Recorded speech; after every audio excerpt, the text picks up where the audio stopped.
from the White House.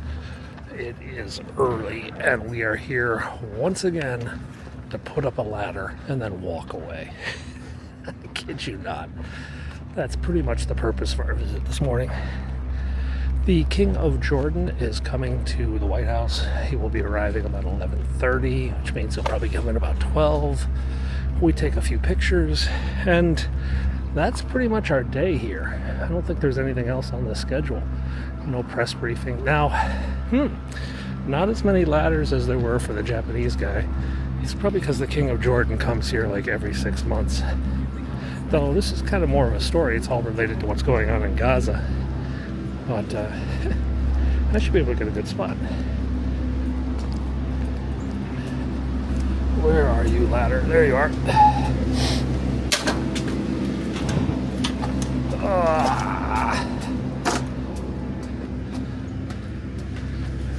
We're gonna get pushed back. Oh, done. All right, we're literally done. It's time to leave. It's kind of crazy sometimes. So yeah, that's it. We just put a ladder down and we go home and we have breakfast or do whatever, and then we come back, stand on the ladder, take a picture, like 10 seconds. Really, that's all it is, 10 seconds, and then we're done. It's crazy life. Hey guys, welcome back to downtown. We are on our way back into the White House after a delicious meal of Cheerios. Right here on my left, by the way, this is the Mexican Embassy. Embajado de Mexico. And it's kind of a weird architectural thing. There were these two historic buildings they couldn't tear down, which are these two townhouses. So they just built the embassy like up over the top of it, yeah? It's really pretty crazy. So the Embassy of Mexico, here, where's this? The embassy incorporates the facades of a set of 7 row houses, the 7 buildings. At the dawn of the 1800s, this complex housed the Declaration of Independence, and then it was the early home of the Department of State. James Madison and his wife Dolly lived here for a couple of years while the White House was being rebuilt. Of course, they also lived in the Octagon House, which I've shown you as well. So yet another building that served as the White House, now it's the Embassy of Mexico. All right, let's head down to the White House. We have the King of Jordan arriving shortly. I've always liked these bike racks, these pay-per-click bike racks. Check these out.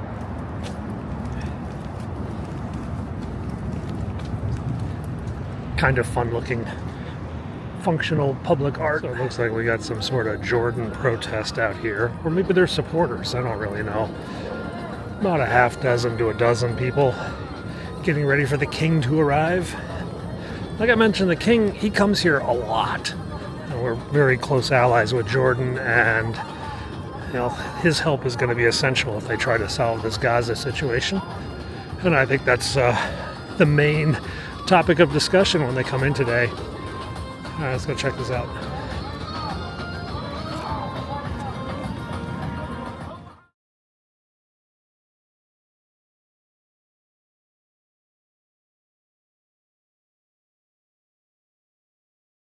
Okay guys, we are in the house and they prepared a formal welcome for me now that I'm through the security.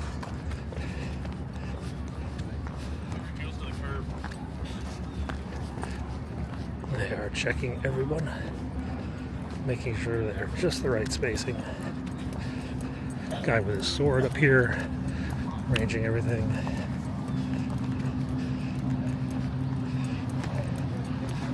And who is the flag that's going to be on our way today? DC. Right? What? What?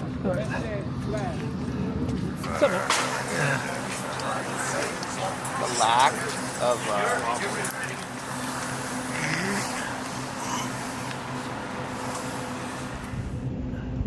There he is.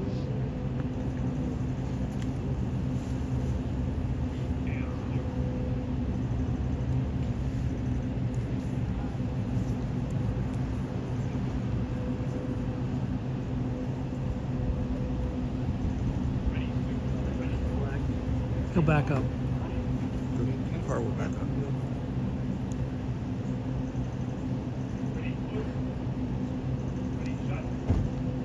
Mr. President, are you confident the king will back your plan for the Palestinian people? Will you cut off aid to Jordan if he's not on board, Mr. President? Mr. President, is Saturday still your deadline for Hamas, sir? Sir, is Saturday still your deadline for Hamas? You think they'll listen to you? Are you confident you can get the king on board with your plan for the Palestinian people? He's a great man. Will you cut off aid to Jordan if he doesn't, sir? You're telling me that they have announced they won't retaliate. That's the most sensible response to this, because all we're doing in America here is defending ourselves against this unfair dumping of government subsidies. So that was Peter Navarro, the trade representative, talking about the sanctions that were put up and the tariffs that were put up. Anyway, he's out here pretty regularly. Most people get him. Have stock photos of him. I just got a few new ones. There you can see him taking down the roof of the viewing stand. There doesn't have many more weeks left. Probably another week or two that'll all be gone. And then they'll clean up, and then we can go back out on Pennsylvania Avenue after 5 or 6 months. All right, let's get some lunch, guys. Let's get out of here. Okay, guys. We're in a hurry. Pizza's nearby. Let's grab a slice or two. And see what they got today.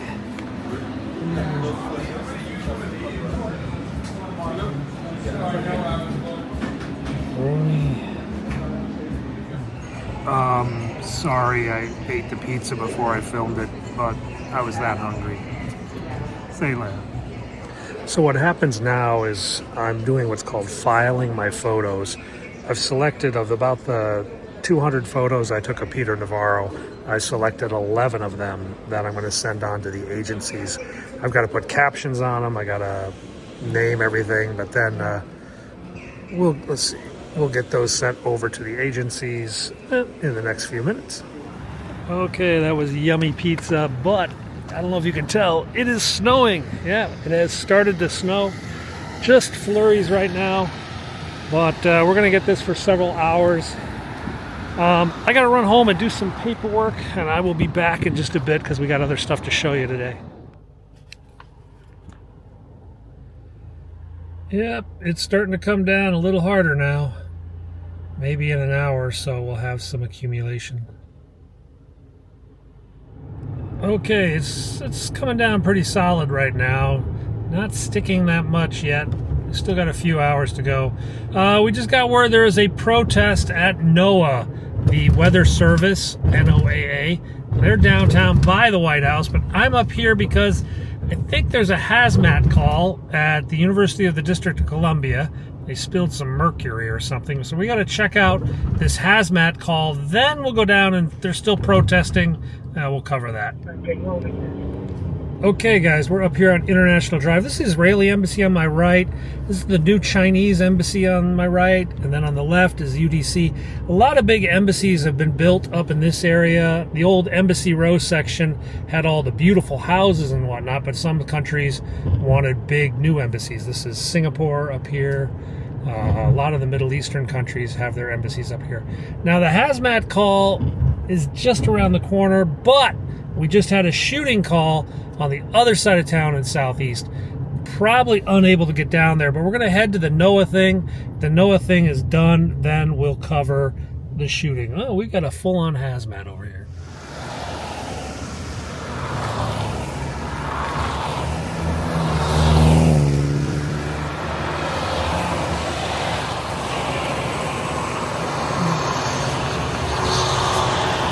And it looks like it's out of sight. It's way back in there. We're not going to get a photo. Okay, so we're going to skip this hazmat. Doesn't look like anything major. This shooting, though, it might be a double shooting. We might have 2 people injured. So we might, we're going to try for this. Got to cross town. Okay, so the fire department radios have gone encrypted because they think they have multiple victims, possibly 2 people shot at least, at 2 different locations in Southeast DC. Because of the snow, traffic is annoying, and we're going to have to do a few little back routes to get over there. Still going to take us about 15-20 minutes. So this should be the ambulance with a police escort. He was shot in the back. Let's let him pass. Yeah. So that's one of the victims of the shooting. They got an EMS supervisor, that's the truck behind the ambulance, for extra support if needed en route to the hospital, and a police car, of course, to take the statements and whatnot. Let's get down here. It's just about 7 or 8 blocks down this road here in Anacostia. Okay, so we've got police cars up ahead. Looks like the road's still open. We'll go down and see if there's anything we can see. We come down this road quite a bit, actually. There's a McDonald's down here, so looks like we got a crime scene over here on the right. Can't park here because it's a snow route. Don't know where the actual shooting took place. Got police cars all over the place. Lots of different side streets here. Let's see what we can see. This whole area is closed off. Maybe that building up there. Okay, guys. Well, I told you there's a McDonald's here, and well, we're here. Listen, that shooting. 2 people were shot. They're injured. They're conscious. They're breathing. They're on the way to the hospital. The photos, nobody cares. Yeah. In D.C., if it's a multiple shooting and people die, or if it's a kid that gets shot, or a policeman that gets shot, or if it's a shooting in a part of town that doesn't really have shootings, then the photos are worth something. But for just a couple guys getting shot on a Tuesday afternoon,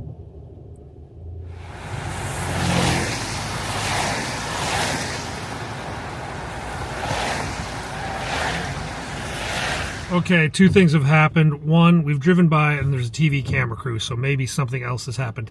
Second, we just spilled our French fries all over the floor, so we have to stop and pick them up anyway, so let's go take a picture. So I think the shooting was up in that building up there, which technically are condominiums. Let's see, we'll go over there. That is actually good.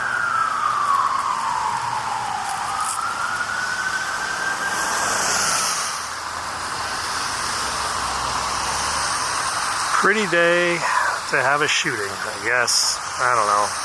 Rain, sleet, snow, sun. They don't seem to care. Okay, we are stuck behind a snowplow crew. They got 3 trucks. They're spreading salt and grit. Not really plowing anything, but they are blocking the whole road. So let's make our way out. So the reporter didn't really know much more than I did. He was actually on snow assignment. He was filming kids playing in the snow, people shoveling their driveways, stuff like that, and he just happened to be in the area, so he went for the shooting. And it doesn't seem like it's much. 2 people transported, conscious and breathing. Those photos won't really sell. All right, more and more snow. On my right is Union Station. That's where we had a homicide yesterday. 2 guys who apparently knew each other. Well, it just ended in gunshots, and 1 guy was killed up in the parking garage area, which they don't let me film up there. It's really complicated. That building in front of us, by the way, is the National Postal Museum. That used to be the main post office for Washington, D.C., but now it's the Smithsonian's stamp collection, and it's pretty massive. It's like, I think it's one of the most valuable museums we have in D.C. because they have all these really rare stamps from all over the world. Okay, let's just keep going across town as the snow gets heavier and heavier. Okay, guys, I thought I'd just stop off at the National Cathedral and let you see what it looks like in the snow. It's very pretty, very quiet.